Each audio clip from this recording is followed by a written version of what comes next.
في قديم الزمان وما يخلى الكلام إلا بذكر النبي عليه أفضل الصلاة والسلام.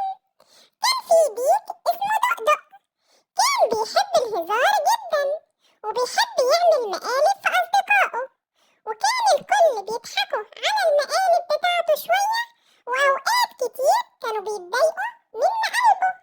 وفي ليلة من الليالي حس دقدق بالأرق ومش عارف ينام خالص، فقرر إنه يصحي الكل وفضل يصيح، فالحيوانات كلها فكرت إن هم الصبح وقاموا بسرعة عشان يروحوا شغلهم.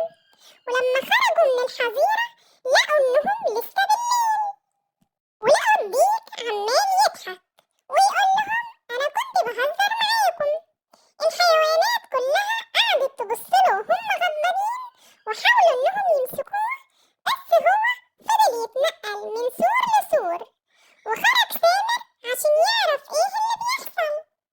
فلقى الديك بيجري والحيوانات بتحاول انها تمسكه، فمسكه هو وقاله ان ما يعملش اللي هو عمله ده مرة تانية. وافق دقدق وعينيه مليانة شقاوة وعبث.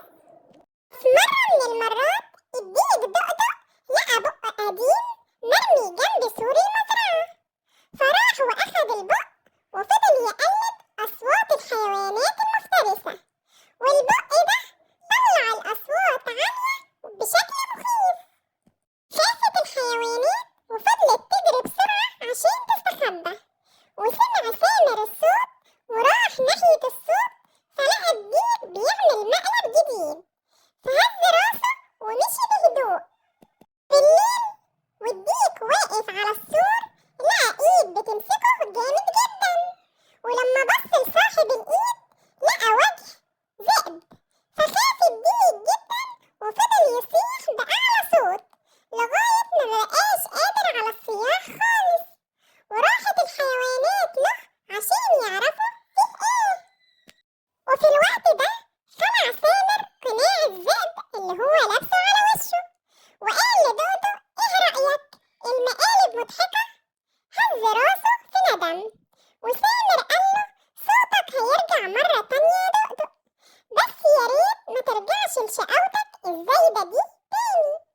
واستفدنا يا أصدقائي من القصة ديت إن ما ينفعش نعمل مقالب مخيفة في أصدقائنا، لأن المقالب دي زي ما هتعمل معانا مشاكل هتعمل لهم هما كمان مشاكل وتخوفهم، وممكن توصل